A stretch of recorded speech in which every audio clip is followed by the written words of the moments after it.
돈은 어떻게 사용해야 되는가 하는 부분에 대해서 같이 말씀을 나누겠습니다. 누가복음 16장 1절로 13절입니다. 누가복음 16장 1절에서 13절까지 말씀 제가 봉독하겠습니다. 예수께서 제자들에게 말씀하셨다. 어떤 부자가 있었는데 그는 청지기 하나를 두었다.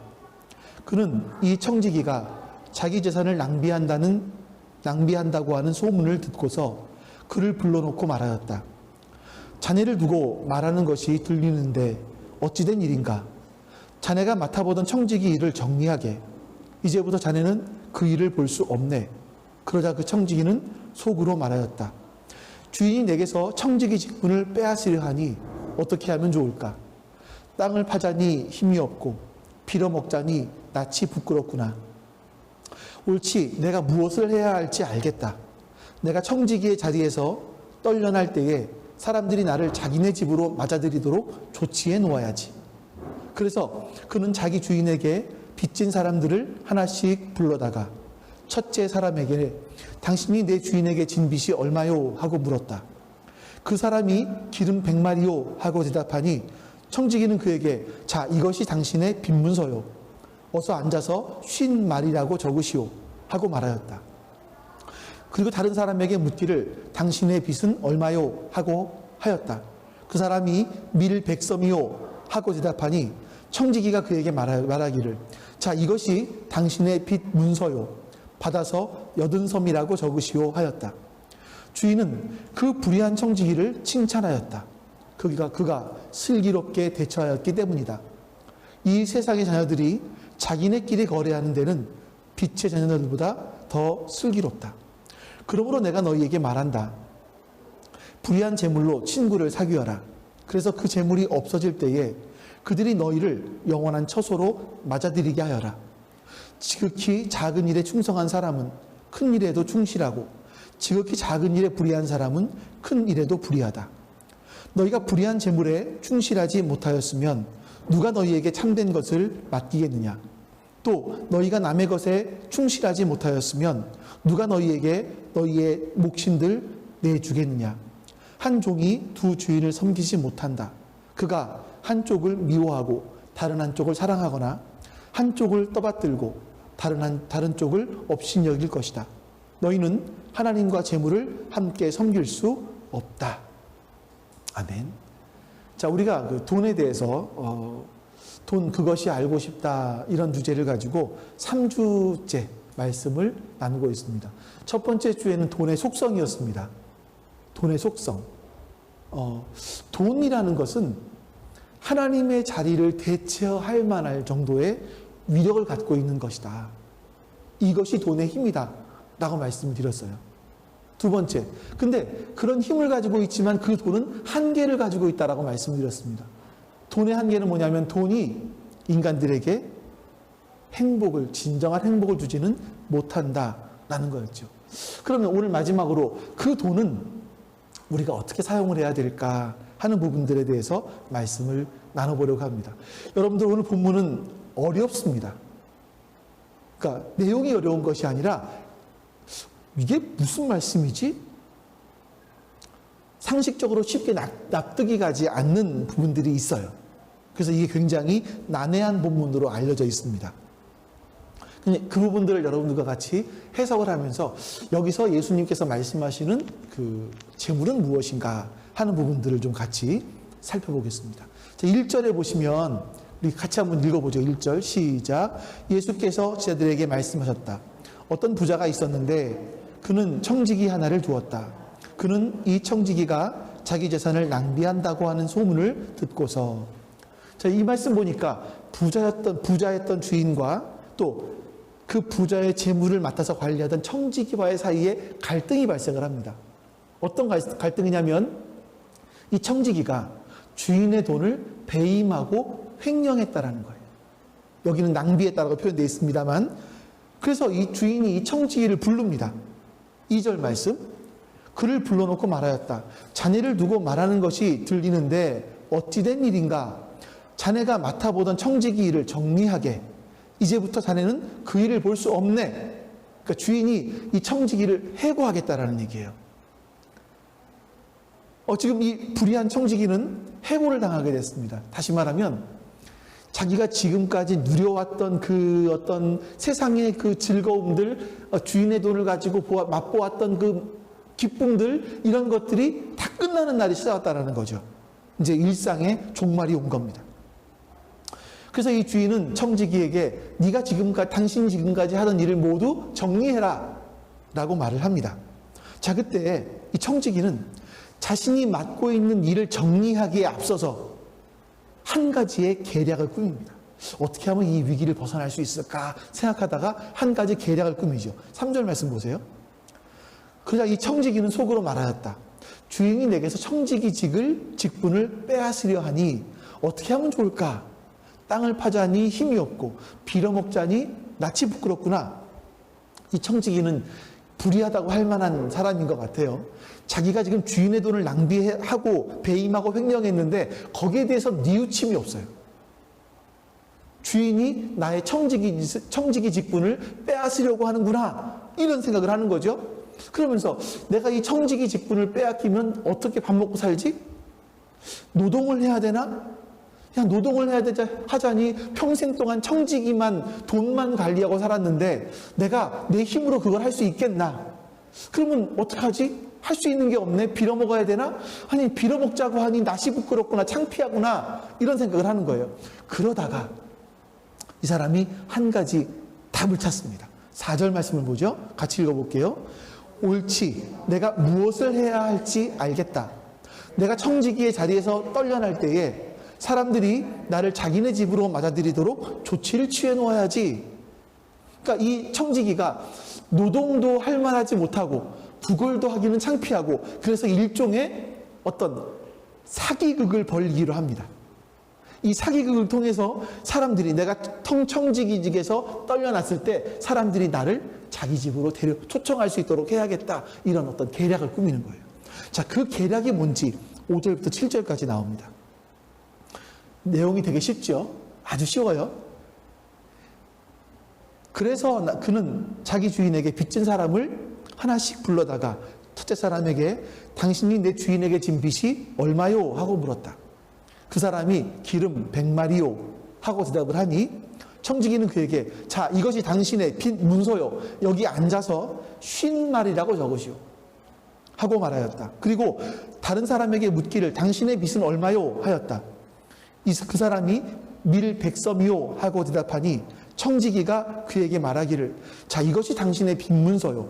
받아서 80섬이라고 적으시오 하였다. 자, 여러분, 이게 무슨 내용인지 아시겠죠, 지금요? 지금 문서 위조를 하겠다라는 겁니다, 이 사람이요. 자기가 청지기의 자리에서 쫓겨났을 때 이 주인에게 빚진 사람들의 빚을 문서 위조를 통해서 삭감을 해주면 이 사람들이 나에게 어떤 약점을 잡힌 것이 있기 때문에 내가 청지기직에서 쫓겨나도 나에게 먹을 것을 주고 잠잘 곳을 주고 일할 것을 주겠지, 이렇게 생각을 했다는 거죠. 그래서 당신은 얼마 빚졌습니까? 예, 기름 100마리입니다.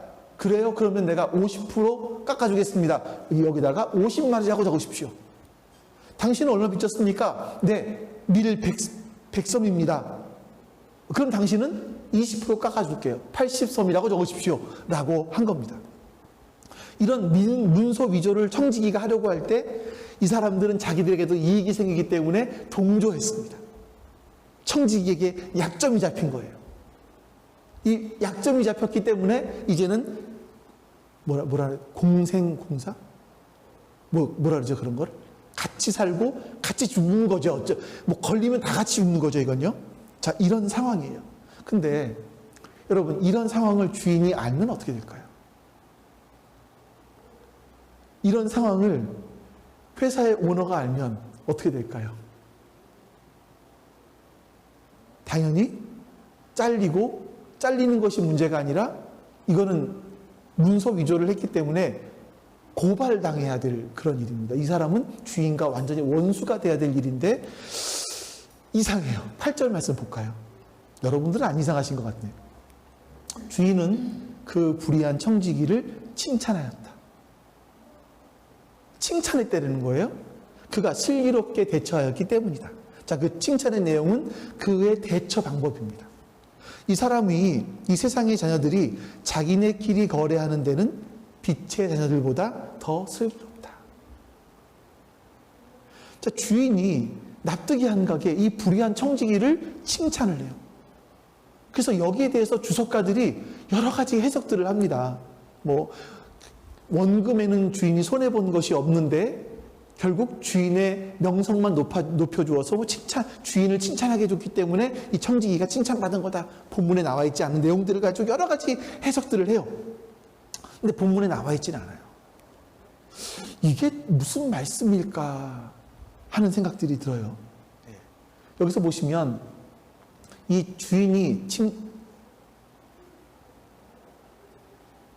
청지기를 칭찬한 내용이 뭐냐면 자신에게 닥친 불확실한 미래에 대한 슬기로운 대처였다라는 거죠. 자신에게 닥친 불확실한 미래에 대한 슬기로운 대처. 자, 여러분, 집값이 올라가요? 어떻게 하실래요? 어떻게 대처하실래요? 집이 없으시면.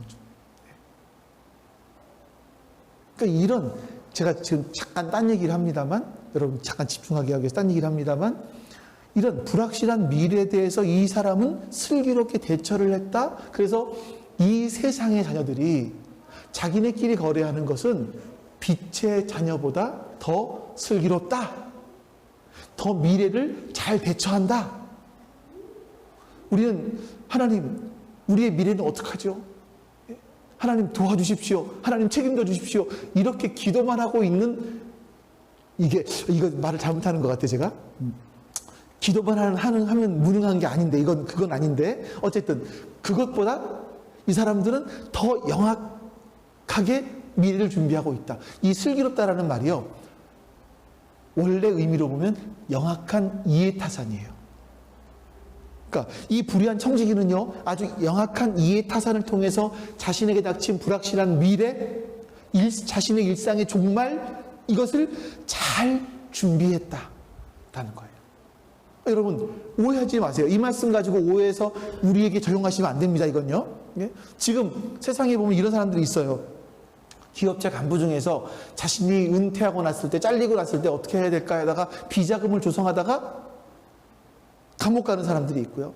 또 뭐 공무원들이 숱한 인맥을 쌓기 위해서 공금을 이용하기도 하고요. 또 높은 자리에 있을 때 보험 들어두는 식으로 해서 많은 돈을 뿌리는 사람들이 있습니다.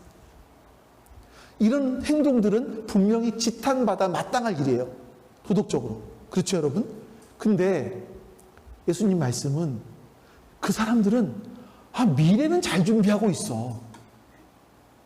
빛의 자녀보다 미래를 굉장히 잘 준비하고 있어. 라고 말씀하시는 거예요. 참 역설적인 부분이에요. 자, 이 의미가 뭘까? 이 비유의 의미가 뭘까? 9절에서 이렇게 말씀해요. 9절 말씀 보죠. 그러므로 내가 너희에게 말한다. 불의한 재물로 친구를 사귀어라. 그래서 그 재물이 없어질 때에 그들이 너희를 영원한 처소로 맞아들이게 하여라. 자, 여기서 여러분, 불의한 재물이라는 얘기는 앞에서 문맥상으로 보았을 때 곧 없어질, 주인에게 도로 돌려주어야 될 재물을 말합니다. 이런 불의한 재물, 다시 말하면 나에게서, 내 손에서 떠날 재물, 주인에게 돌려주어야 될 재물, 이 재물이 너의 손에 있을 때에 미래를 준비해라. 그 재물이 여러분의 손에 있을 때에 미래를 준비해라. 라고 말씀하시는 거예요. 근데 여기서 그 미래가 뭐냐? 친구를 사고 영원한 처소를 맞아들여라. 하나님 나라를 살아. 하나님 나라를 준비해라. 이런 뜻인 거죠. 우리가 예수님 말씀은 이 말씀만이 아니라 다 전체적으로 보면, 예수님 말씀을 보면 재물이라는 것은 하나님께서 한시적으로, 일시적으로 우리 인간들에게 맡겨주신 거다라고 말씀하세요. 그 재물을 맡아가지고 있을 동안에 친구를 사고 영원한 처소, 영원한 가치를 사도록 해라. 다시 말하면 우리가 환난에 빠지기 전에, 어려움에 빠지기 전에 친구를 사고 그들을 통해서 미래의 든든한 울타리를 준비해라. 예수님은 이걸 칭찬하시는 겁니다. 자, 그럼 여러분, 우리는 어떻게 미래를 준비해야 될까요? 우리 속담에 이런 말이 있죠. 모처럼 벌어서 모처럼 쓰라고 합니까? 개처럼 벌어서 정승같이 쓰라고 이야기를 해요. 돈 버는 건 상관이 없어. 개처럼 벌어도 돼. 라고 이야기합니다. 개가 들으면 굉장히 기분 나빠할 소리 같은데, 개처럼 벌어 정승같이 쓰라고 얘기를 해요. 그러니까 수단과 방법을 가리지 말고 돈을 벌어. 그리고 쓸 때는 멋지게 써. 뭐 이런 얘기일까요? 예수님이 이런 말씀을 하시는 걸까요? 예수님께서 우리가 돈을 어떻게 써야 되는지를 이렇게 말씀하셨어요. 마태복음 6장 20절입니다. 같이 한번 읽어보시죠. 그러므로 너희를 위하여 보물을 하늘에 쌓아두어라. 거기에는 좀이 먹고 녹이 슬어서 망가지는 일이 없고 도둑들이 뚫고 들어와서 훔쳐가지도 못한다. 예수님께서는 재물을 어디에 쌓아두라고요? 하늘에 쌓아두라 라고 이야기하십니다. 여기서부터 여러분들이 기대하던 것과는 약간 다른 방향으로 나가기 시작합니다. 여러분들이 명확하게 이해타산을 갖고 미래를 준비해라 했는데, 여기서 보니까 갑자기 돈을 모으라는 얘기가 아니라 보물을 재산에 은행에 저금을 하거나 코인에 투자를 하거나 주식에 투자를 하거나 아파트를 사두어라, 이런 얘기가 아니라 하늘에 쌓아두라 라고 말씀하세요. 그 이유가 뭡니까? 이 땅에 돈을 쌓아두면, 재물을 쌓아두면 그 재물은 좀이 먹고 녹이 슬어서 망가진다. 또는 도둑들이 구멍을 뚫고 들어와서 훔쳐가기 때문이다 라고 이야기를 합니다. 자, 좀이 먹고 녹이 쓰는 것은 자연 감소예요. 자연스럽게 돈의 가치가 감소한다라는 겁니다. 하늘에 쌓아두지 않으면 다른 사람이 가져가거나 그 재산의 가치가 그냥 자연스럽게 감소해서 마침내는 쓸 수 없게 된다는 얘기예요. 그런가요? 돈을 은행에 넣어두면 요즘 같은 경우는 은행 이율이 얼마입니까? 한 3, 4%잖아요. 그러면 3, 4%의 이자가 생기는 거잖아요. 아니, 그것보다 말고 돈을 가지고 좀 우량주, 주식에 투자를 하거나, 아니면 뭐 코인에 투자를 하거나, 아니면 조금 더 여유 자금이 있으면 집을 사거나, 이러면 재산이 증식되는 거 아닙니까? 점점 늘어나는 거 아닙니까? 근데 예수님께서 뭐라 그러십니까? 이 땅에다 쌓아두면 그거는 좀이 먹고 녹이 슬어 그 가치가 점점 사라지게 되어 있어 라는 거예요. 이게 무슨 말씀일까? 우리 이 땅에 대한민국의 돈, 뭐 세종대왕 5만 원짜리는 누가 그려져 있나요? 신사임당. 네. 이런 분들이 그려져 있는 그 돈의 가치가 이 땅에 쌓아두면 하나님 나라에서는 유통할 수 없는 가치를 상실한 돈이 되지만, 이 돈이 가치를 잃지 않게 하기 위해서는 하나님 나라에 쌓아두는 방법밖에 없다. 여러분들이 지금 갖고 있는 그 돈을 가치를 잃지 않게 하기 위해서는 하나님 나라에 쌓아두는 방법밖에 없다라고 하는 거예요.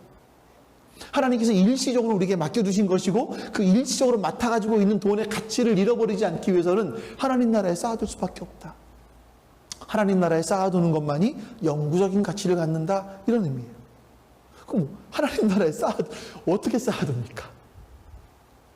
옛날에 유대인들 중에서는요, 금화를 가지고 와서 성전에서 하나님 받으십시오 하고 하늘로 휙 던졌어요.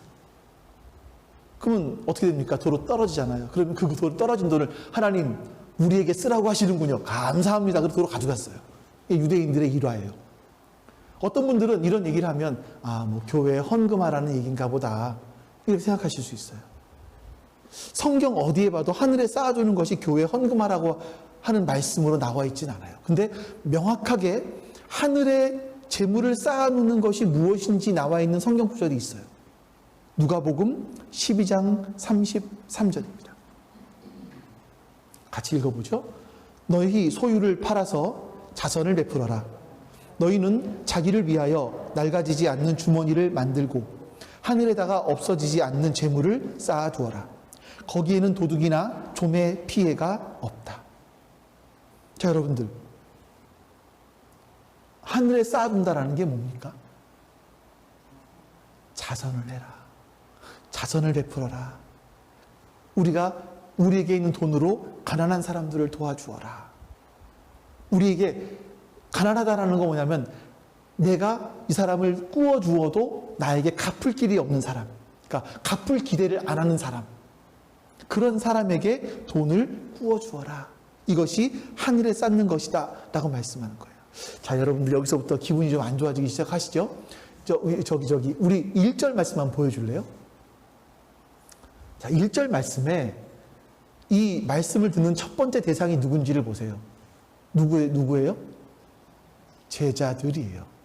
그러니까 예수님과 함께 예수님을 따라가던 제자들이에요. 그들은 자신의 재산을 다 버려두고 예수님을 따랐던 사람들이에요. 1차적인 대상이 제자들. 다시 말하면 어찌 보면 지금으로 보자면 하나님께 이렇게 목사들이 자신을 다 하나님께 드렸다라고 하기가 좀 참 애매해서 그렇지 않은 우리들이 너무나 많기 때문에. 그런데 어쨌든 목사 같은 사람들, 전도사 같은 사람들, 또 선교사 같은 사람들에게 1차적으로 하는 말씀이에요. 그러니까 여러분들이 오늘 말씀처럼 여러분들의 소유를 다 팔아서 자선을 베풀어라, 이거를 말씀하는 건 아니에요. 여러분들은 이 말씀을 가지고 기본 원리를 생각하면서 여러분들의 삶에 적용하시는 거예요. 이건 1차적으로 저에게 하는 말씀이에요. 그래서 오늘 말씀은 사실 이 돈에 대한 말씀은 여러분들 이렇게 살아야 됩니다라고 하기보다 사실은 저를 위해서 준비했던 말씀이기도 해요. 아니, 저를 위해 준비한 말씀이에요. 그리고 여러분들에게도 이 말씀의 의미를 전해주고 싶었고요. 자, 하늘의 재물을 쌓아둔다라는 건 뭐냐면 나에게 되갚을 길이 없는 가난한 사람들의 호주머니에 나의 재물을 쏟아놓는 것이다 라는 겁니다. 너무나 가난해서 인간의 기본적인 권리마저 상실해버린 사람들에게, 그래서 하나님이 계신가 라고 의심하는 그런 사람들에게 하나님의 이름으로 이 재물을 나누어 주어라 라는 거죠. 교회 할 일이 그거라는 거예요. 교회 할 일이. 근데 제가 여러분 이 말씀을 준비하면서 3주째 말씀을 했으니까 이것보다 훨씬 많은 분량들을 저는 공부했을 거 아니에요? 이렇게 보면서 돈에 대해서 공부하고 돈에 대해 생각하다 보니까 돈이 속성이 무엇이고 돈의 한계는 무엇이고 돈은 어떻게 써야 되는지는 알겠어요. 머리로 알겠어요. 근데 제 마음을 아무리 탐구해봐도 마음으로는 이 문제가 해결되지 않는 거예요. 여전히 제 마음속에는 돈을 의지하려고 하는 마음들이 이 한쪽에 있고 돈에 대한 욕심들이 제 마음속에 있는 거예요. 이 문제가 해결되지 않은 거예요. 돈을 생각하니까 자꾸 돈이 더 생각이 나는 거죠. 이게 가능할까? 아니, 이런 삶을 산다면 고상하잖아요. 정말 그렇잖아요. 목사들이 이렇게 삶을 살아간다면 정말 청빈한 삶이고 얼마나 멋있겠어요. 고상하잖아요. 멋있어 보일 수 있잖아요. 근데 이게 가능할까요? 이런 삶이? 근데 성경을 보니까 이렇게 실제로 살았던 공동체가 있었어요. 세상의 역사 속에도 이렇게 살려고 했던 사람들이 있었어요. 성경의 공동체를 먼저 보시죠. 사도행전 2장에 나와 있는 말씀입니다. 제가 읽어드릴게요. 믿는 사람은 모두 함께 지내며, 믿는 사람은 모두 함께 지내며 모든 것을 공동으로 소유하였다. 그들은 재산과 소유물을 팔아서 모든 사람에게 필요한 대로 나누어 주었다. 공동으로 살며 공동으로 소유하고 필요한 대로 나누어 주었다. 사도행전 2장에 나와 있는 말씀이에요. 조금 더 4장으로 가보니까 이런 말씀이 나옵니다. 많은 신도가 다 한 마음과 한 뜻이 되어서 아무도 자기 소유를 자기 것이라 하지 않고, 자기 소유를 자기 것이라고 하지 않고 모든 것을 공동으로 사용하였다. 사도들은 큰 능력으로 주 예수의 부활을 증언하고 하였고 사람들은 모두 큰 은혜를 받았다. 그들 가운데는 가난한 사람이 한 사람도 없었다. 땅이나 집을 가진 사람들은 그것을 팔아서 그 판돈을 가져다가 사도들의 발 앞에 놓았고 사도들은 각 사람에게 필요한 대로 필요에 따라 나누어 주었다. 키프로스 태생으로 레위 사람이요 사도들에게서 바나바 곧 위로의 아들이라는 뜻의 별명을 받은 요셉이 자기가 가지고 있는 밭을 팔아서 그 돈을 가져다가 사도들의 발 앞에 놓았다. 많은 신도가 자기 소유를 자기 것이라고 주장하지 않고 모든 것을 공동으로 사용하기 시작했다라는 겁니다. 그래서 그들 가운데 가난한 사람들이 한 명도 없었다. 키프로스 태생의 레위 사람인 바나바라는 사람은 로마에 있는 자기 부동산을 예루살렘에 있는 자기 부동산을 팔아서 사도들의 발 앞에 갖다 두었다. 이 초대교회적인 삶은요, 우리 인간의 근본적인 문제를, 인류의 근본적인 문제를 해결할 수 있는 길을 제시해요. 세계의 근본 문제가 뭡니까? 빈부의 격차, 사회 양극화, 또 끊임없는 갈등, 이런 거 아니겠습니까? 이 사회 양극화, 빈부의 격차와 끊임없는 갈등과 이런 것을 해결하기 위해서는요, 나누려고 하는 마음이 가지려고 하는 마음보다 크면 돼요. 그러면 이 땅에 평화가 옵니다. 내가 쟁취하고 빼앗고 독점하려는 그 욕심보다 내가 가진 것을 기꺼이 나누려고 하고 바치려고 하는 마음이 더 크면 세계는요, 평화가 찾아와요. 지금 먹을 것이 없어 죽어가는 그 몸에 뭐라 그러죠? 먹지 못해서 걸리는 병이 뭐예요? 예? 영양실조. 전 세계 인구 중에 약 8억 명 정도가 영양실조예요. 그들의 문제가 해결이 되는 거예요. 이럴 수 있다면. 이런 세계를 진짜 만들어 보려고 하는 사람들이 있었어요. 막스 레닌이죠. 막스 레닌은 자본주의의 근간인, 이상하게 보지 마세요. 끝까지 들으세요. 네. 사유재산 제도를 부정했어요. 인간이, 한 개인이 사유재산을 갖는 그런 제도를 부정했어요. 그리고 우리는 공유재산을 갖자. 똑같은 얘기예요. 그러면 얼마나 이 땅에 살기가 편하겠느냐, 빈부의 격차가 없어지니 이 땅이 우리가 얼마나 평화롭겠느냐라고 주장하면서 공산주의를 내놓았어요. 일제강점기가 끝나고 김일성이 공산주의 이데올로기를 가지고 이 땅에 내려왔을 때 많은 지식인들이 공산주의 사상을 환영했어요. 야, 저렇게만 살면 이 땅에 평화가 찾아오겠구나. 우리 국민들 먹을 것이 없는 우리들이 먹고 살 수 있겠구나. 이런 생각을 하면서 지식인들이 공산주의에 협력했죠. 하지만 여러분, 이들이 모르는 게 뭡니까? 이 사도행전에 나와 있는 것과 우리 인간들이 고안해낸 이런 것과 차이점이 뭐냐면 인간의 욕심을 모르는 거예요. 사람들은 죄성이 있어요. 자기밖에 몰라요. 같이 여러분 생각을 해보세요. 공유 생활을 하는 거예요. 근데 공유 생활은 어떻게 하면 깨집니까? 깨지는 아주 간단한 방법이 있어요. 이 공유 생활이 유지되기 위해서는 모든 사람이 똑같이 네 물건 내 물건이 없어야 돼요. 근데 그 중에서 어떤 사람 한 사람만 내 거를 더 챙기기 시작하면 공유 생활은 깨져버려요. 이 인간 안에 있는 이 욕심, 죄성, 이걸 몰랐어요. 공산주의는 깨지는 거예요. 공유 생활을 할 수가 없어요. 공유 재산을 가질 수가 없는 거죠, 사람들은요. 그럼 이때는 어떻게 가졌을까요? 사도행전에서는요. 자, 여러분 한번 생각해 보시죠. 사도행전과 막스 레닌이 주장했던 이 사회주의, 공산주의와의 가장 큰 차이점이 뭡니까? 성령님이에요. 성령님. 답은 그거밖에 없어요. 초대교회는 어떻게 인간의 이 욕심을 뚫고 이런 일들이 가능했냐면 이들은 성령 충만했기 때문이에요. 성령이 충만하게 되면 여러분, 하나님 나라가 이 땅에 임했다라는 걸 믿기 시작합니다. 지난주에 하나님 나라가 시작됐다는 게 뭐라고 말씀드렸냐면 사사기적인 삶, 자기 소견에 옳은 대로 살아가던 그 삶이 끝나고 하나님이 통치하시는, 하나님이 다스리시는 나라가 시작되었다. 그래서 우리는 하나님의 다스림 아래 들어가 살 수 있게 되었다. 이게 하나님의 나라라고 말씀드렸어요. 그러니까 하나님이 다스리시면 뭐가 따라오냐면요, 하나님의 보호하심이 따라오는 거예요. 그러니까 하나님의 다스림 속에 들어가면 하나님의 진짜 보호하시는 것을 경험하게 되는 거죠.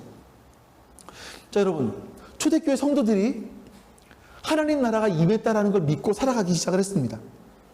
그리고 이렇게 살아갈 수 있는 힘은요, 성령 충만해서 자기 소견에 옳은 대로 살아가는 그런 세상은 끝났다. 하나님이 동시하시는 하나님 나라가 시작되었다. 이 확신을 갖고 살기 시작한 겁니다. 여러분들이 이런 말씀 듣다 보면, 야, 이거 성령 충만 받으면 뭐 이렇게 남들보다 뛰어나게 되는 줄 알았는데 그게 아니네, 위험할 수 있네 하는 생각이 드는지도 모르겠어요. 혹시 우리 젊은 분들 엄마 잘 교회 따라다니면서 엄마가 성령 충만 받을 가능성이 있는지를 항상 체크해야 돼요. 안 그러면 재산이 날아갈 수 있어요. 엄마가 은혜를 받고 집에 와서 통장을 만지작거린다, 그럼 굉장히 위험할 수 있는 거예요. 이거는요, 조심하셔야 되는 거예요. 초대교회 성도들은요, 매일 아침에 돈은 돌이다, 돈은 돌이다, 돈은 아무것도 아니라, 이렇게 자기 최면을 걸어서 마침내 돈을 아무것도 아닌 돌처럼 본 것이 아니라 강력한 성령의 지배를 받은 거죠. 인간의 소견대로 사는 세상은 끝났다. 하나님이 다스리시는, 그래서 하나님이 직접 보호하시는 그 시대가 시작되었다. 내가 나를 보호해야 되는 그 시대는 끝났고 하나님이 나를 보호하시는 시대가 시작되었다라고 믿기 시작한 겁니다. 그래서 예수 그리스도를 나의 구주로 받아들이고 그 구원의 큰 은혜를 받아들인 사람들, 그 넉넉한 하나님의 구원의 은혜를 경험한 사람들은요, 하나님의 통치가 이 땅에 임했다라는 걸 확실히 경험을 하고 하나님의 보호하심을 직접 맛보는 거죠. 그래서 하나님의 통치하심이, 하나님이 나를 다스려 주시고 나를 보호해 주시는 것이 돈이 나를 보호해 주는 것보다 엄청나게 더 크구나, 이게 엄청나게 강력하구나, 이거를 맛보았던 거죠. 돈이 주는 보호함보다 하나님이 주는 그 보호가 더 크다라는 것을 맛본 겁니다. 그래서 신적인 위력을 갖고 있는 돈을 피조물로 강등시켜버린 거예요. 돈을 숭배하지 않고 살 수 있게 되었던 겁니다. 저는 이 사도행전, 고린도전서 7장에 나오는 말씀이 있는데 이 말씀이 너무 부러워요. 너무 부러워요. 같이 말씀 좀 볼까요?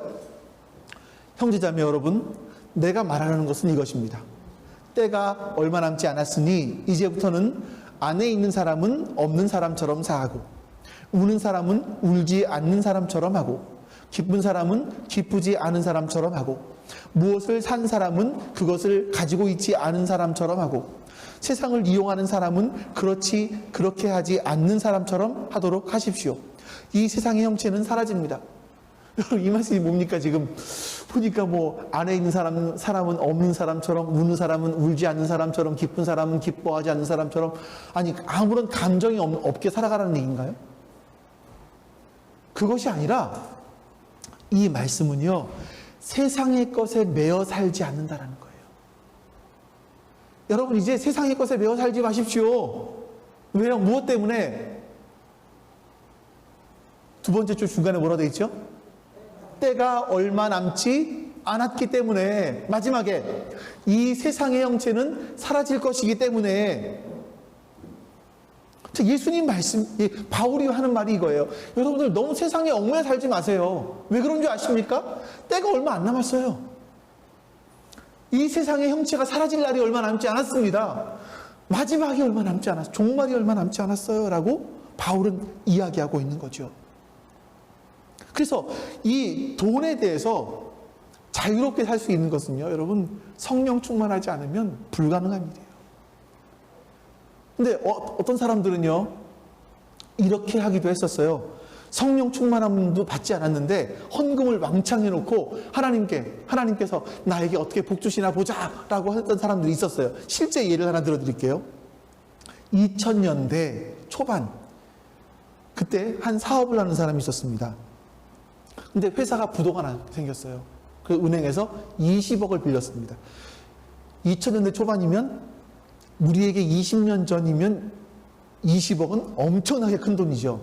예, 그 돈을 회사에서 빌렸습니다. 그리고 이 사람이 한 일이 뭐냐면 직원들에게 밀린 월급을 주거나 아니면 빚을 갚거나 한 것이 아니라 16억을 교회에 헌금했어요. 16억을 왜 헌금했냐면, 짐작이 가십니까? 당신이 앞으로 벌고 싶은 액수에 미리 10의 1조 해라. 160억을 벌고 싶어서 16억을 미리 10의 1조 한 거예요. 어떻게 됐을까요? 망했습니다. 하나님은 우리가 이건 뇌물이거든요. 하나님께 드리는 뇌물이에요. 뇌물을 써서 하나님을 움직일 수 있는 분이 아닙니다. 우리가 하나님이 주시는 그 안전보장보다 돈이 주는 안전보장을 더 크게 생각을 하면 우리는 매일매일 불안해요. 참, 이 마음이 불안하면요, 이 세상에 대한 안전, 여기서 내가 어떻게 살아갈까? 돈이 없으니 내가 어떻게 앞으로 살아가지? 이 불안에 떠는 사람들은요, 하나님의 말씀이 안 들어가요. 보시죠. 마가복음 4장. 같이 읽습니다. 가시덤불 속에 뿌려지는 것들이란 달리 이런 사람들을 가리키는데, 그들은 말씀을 듣기는 하지만 세상의 염려와 재물의 유혹과 그 밖에 다른 일에 욕심이 들어와 말씀을 막아서 열매를 맺지 못한다. 하나님의 말씀을 듣기는 들어요. 때로는 감동도 받습니다. 그런데 열매를 못 맺어요. 열매를 못 맺는 이유가 뭡니까? 가시덤불의 기운이라고 되어 있는데, 이 가시덤불의 기운이 뭐냐면 세상의 염려, 재물의 유혹, 그 밖에 다른 일에 욕심이 마음에 들어와서 말씀을 막아버린다라는 거예요. 말씀을 듣고 감동도 받는데 열매를 맺지 못하는 이유가 바로 이 세상의 염려, 재물, 욕심, 이런 것들이 말씀을 막아버리기 때문에 열매를 맺지 못한다는 겁니다. 지금 살아가는 우리도 마찬가지예요, 여러분. 제가 조사해 보니까 2021년도 우리 1인당 GDP가 얼마냐면 3만 5천 달러예요. 3만 5천 달러. 그러니까 선진국에 들었대요. 그러니까 올해는 환율이 올라가서 3만 3천인가 2천인가 그렇다고 하는 것 같은데, 근데 선진국에 들었고 굉장히 돈을 많이 벌고 있음에도 불구하고 우리는 가난하다고 얘기해요. 경제를 살려야 된다고 얘기하죠. 제가 예전에 보여드린 적이 있었는데 최신판이 뭘까 봤더니 2019년도에 나온 게 있더라고요. 그게 뭐냐면 세계가 100명의 마을이라면 이에요. 그 중에 제가 그냥 한두 가지 말씀드려볼게요. 혹시 은행에 통장이 있으십니까? 통장에 잔고가 있으세요? 100명 중에 8명 안에 들어가요. 그러니까 여러분들은 이미 100명 중에 8명 안에 들어간 거예요. 상위 8%예요. 자동차가 있으세요? 자동차가 있다면 이제 뭐 화물차까지 포함할 수 있으니까 100명 중에 7명, 상위 7%예요. 자, 더한 거. 집에 컴퓨터가 있으십니까? 직장에 컴퓨터가 있으십니까? 몇 대 있어요, 집에 컴퓨터가? 예? 3대? 3대. 저 집은 3대 있대. 이 집은 몇 대 있어요? 3대. 저희는 저 교회 거까지 합치면 몇 대가 있는지 모르겠어요. 컴퓨터가 있는 사람 상위 몇 프로인지 아세요? 상위 2%예요. 전 세계 100명 중에 2명이 속해요. 자, 대학을 나오셨습니까? 상위 1%. 우리나라는요, 우리나라를 보면 100명 중에 3, 4위 안에 들어요. 상위 3, 4%에 속하는 굉장히 잘 사는 부자 나라입니다. 전 세계 봤을 때 97명은 우리보다 못 살아요. 근데 우리는 계속 더 잘 살아야 된다라고 이야기를 합니다. 왜 그럴까요? 인간의 욕망 때문이겠죠. 지금 우리가 벌어놓은 돈으로 늘려놓은 소비를 축소하지는 못하는 거예요. 옛날에는 100만 원 가지고 살았었는데 지금은 그 소비를 늘렸어. 그래서 지금은 한 400만 원이 필요한 거예요. 그래서 나는 400만 원 내가 월급 받아가지고 400만 원을 다 써야 돼. 그게 나는 가난해. 이 소비를 줄이지는 못하겠고. 우리 이렇게 가난하다고 생각을 하는 거죠. 근데 이 생각이 기독교인들도 다르지 않다라는 겁니다. 똑같다라는 겁니다. 왜 그렇습니까? 그 이유는 간단해요. 하나님의 통치 아래 살아갈 때 하나님께서 우리를 보호해 주신다라는 그런 강력한 확신이 생기는데 이걸 경험해 보지 못하니까 하나님의 보호하심, 하나님의 다스리심 속에 있는 하나님의 보호하심, 하나님의 채워주심 이걸 확인해 보지 못하니까 매일 돈을 의지해야 되는 거예요. 하나님이 주시는 안전보장보다 돈이 주는 보장을 더 믿게 되는 거죠.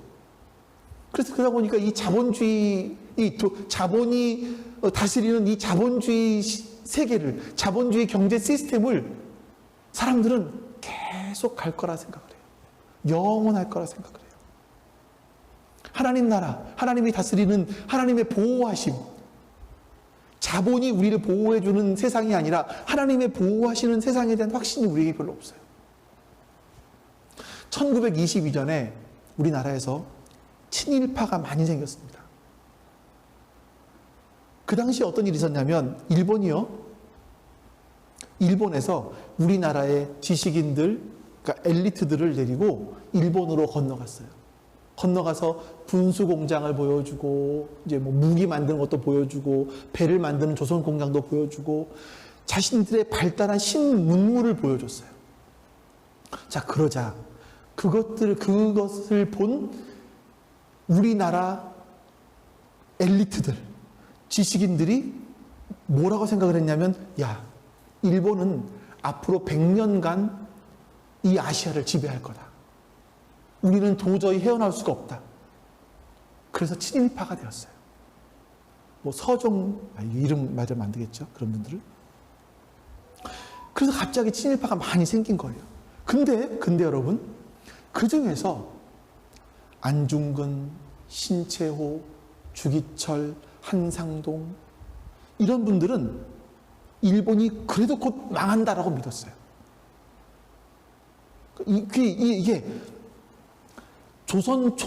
책 내용이 뭐냐면 조선 총독부 예심 종결서, 그러니까 뭐 재판을 하고 이런 마지막 결과를 적어놓은 책인 것 같아요. 이 책에 보면 이 사람들은 한결같이 예수의 재림을 신봉하는 악질 재림 신봉자였다라고 기록되어 있어요. 이분들은요, 예수님 재림을 믿었어요. 예수님 다시 오실 것을 믿었어요. 그리고 일본은 곧 망한다라고 믿었어요. 일본의 그 신문물은 망할 것이다라고 믿었어요. 이 악은 망할 것이라고 믿었어요. 그리고 어디다 돈을 썼냐면 저 상해에 있는 100평도 되지 않는 임시 조선 총독부. 네, 거기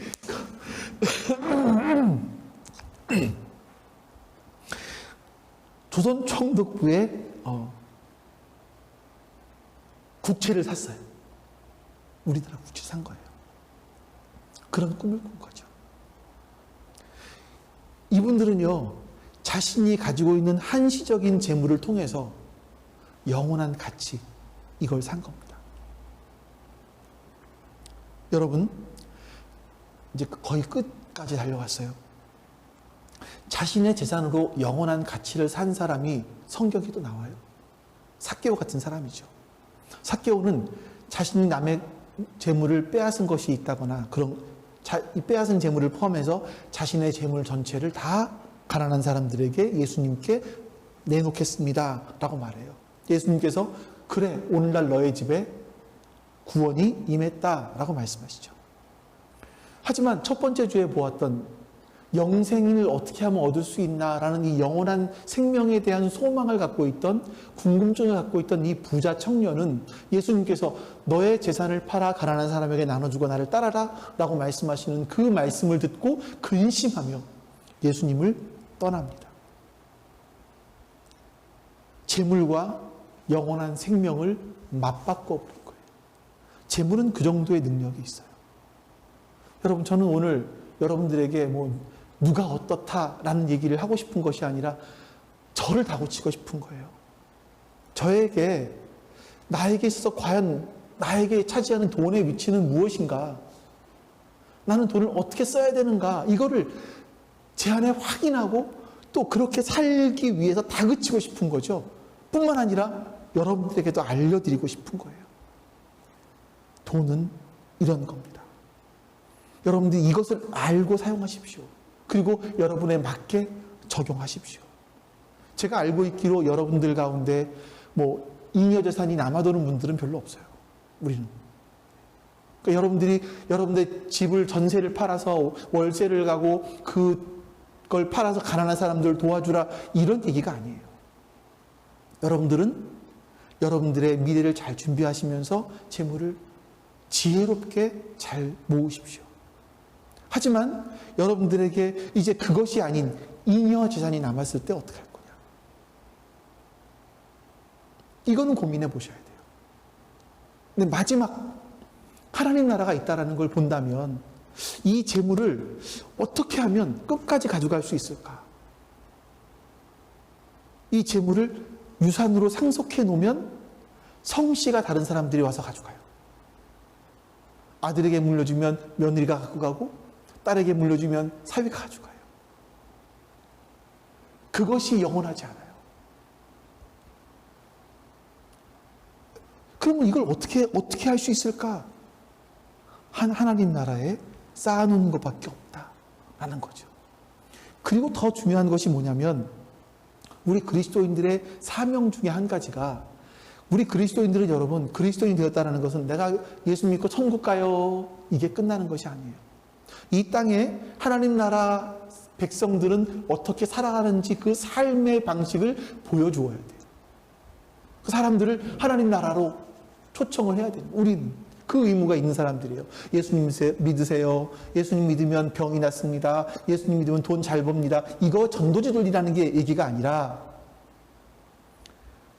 우리의 삶을 통해서 하나님 나라를 믿는 사람들의 삶은 어떤지를 세상 사람들에게 보여줘야 된다는 거죠. 우리 기독교가 정말 만몬이 지배하는 그런 종교인지, 돈에게 굴복한 만몬의 종교인지, 아니면 돈을 지배하는 십자가의 종교인지, 이거를 세상에 보여줘야 될 사명이 우리에 있다는 거예요. 그러니 우리는 돈으로 뭘 해야 됩니까? 여러분들은 그 돈이 하나님께서 우리에게 맡겨주신 한시적인 거예요. 일시적인 거예요. 그 돈으로 미래를 사십시오. 그 돈으로 하나님 나라 영원한 가치를 사십시오. 우리는 여기에 돈을 어떻게 쓸 수 있는지를 보셔야 돼요. 세상에 보여줘야 되는 거죠. 근데 하나님 나라에 우리의 재물을 쌓는다라는 것은 가난한 사람들의 호주머니에 돈을 채워주는 것이라고 얘기했는데, 그것은 여러분 우리 힘으로 안 됩니다. 우리가 아무리 정신 수양을 한다고 해도 그건 불가능한 일이에요. 어떻게 가능합니까? 성령 충만을 받았을 때만 가능해요. 성령 충만을 통해서 하나님께서 나를 다스리고 계시고, 그 하나님의 다스림이 나에게 있었을 때 하나님이 나를 다스리시고 나를 보호하시고 나에게 정말 필요한 일용할 양식들을 채워주시는 분임을 직접 여러분들이 경험해 보셔야 돼요. 이래야 우리가 돈의 위력 앞에 굴복하지 않고 하나님의 방식대로 돈을 사용할 수가 있게 되는 것입니다. 여러분들, 오늘 말씀을 듣고 여러분들이 결론 내리기를 그거는 뭐 교회에서나 통하는 얘기겠지, 세상에 나가면 아무 소용도 없어, 이러고 돌아가지 마시고, 이러고 돌아가지 마시고, 여러분, 하나님의 말씀은요, 우리가 그 말씀들을 세밀하게 찾아보면 그 말씀들은 분명히 실현 가능한 말씀들이에요. 우리가 순종하기로 결단하면 그 말씀들은 실현 가능한 말씀들이에요. 그래서 여러분들의 삶 속에서 하나님의 말씀을 한번 실천해 보기로, 순종해 보기로 결단하시고, 나 어떻게 하나님 말씀에 순종할 수 있을까 한번 깊이 묵상해 보시면 여러분들은 세상을 바로 살 수 있고, 또 이 세상에서 하나님이 의롭다 인정하시는 그런 의로운 삶을 살아가시게 될 줄로 믿습니다. 아멘. 하나님, 우리가 그 신적 위력을 가지고 있는 돈의 힘, 그 만몬에 굴복하지 않게 해주시고, 하나님 나라가 이 땅에 임하여서 하나님이 우리를 통치하실 때 주시는 그 안전감, 하나님의 보호하심 아래 살아갈 때, 하나님의 채워주심 아래 살아갈 때 그 경험하게 되는 그 놀라운 은혜들을 우리가 경험할 수 있도록 도와주시옵소서. 그래서 하나님, 세상에 돈이 주는 그런 안정감보다 하나님의 보호하심 아래 들어갔을 때, 하나님의 통치하심 아래 살아갈 때 하나님이 주시는 그런 안정, 그 평화가 더 크다는 것을 경험할 수 있도록 주님 도와주시옵소서. 세상에 굴복하지 않도록, 돈에 굴복하지 않도록, 오히려 돈을 다스리며 하나님 나라의 돈을, 재물을 쌓아둘 수 있도록 주님 우리에게 그런 힘을 허락하여 주시옵소서. 그렇게 살기 위해 주님 성령 충만함을 허락하여 주시옵소서. 성령 충만한 가운데 내 것이 아님을 경험할 수 있는 그 은혜들을 허락하여 주시옵소서. 주님, 이제는 우리 주 예수 그리스도의 은혜가, 또 하나님 아버지의 통치하시는, 그로 말미암는 보호하심과 다스리시는 그 은혜가, 또 성령님께서 우리 가운데 함께 하심으로 말미암아 하나님 나라 백성의 삶을 살아갈 수 있도록 도우시는 성령의 충만하신 보호하심이 지금 여기 주 앞에 모여 예배하는 모든 하나님 백성들 머리 위에 지금부터 영원토록 함께 하시기를 간절히 축원하옵나이다. 아멘.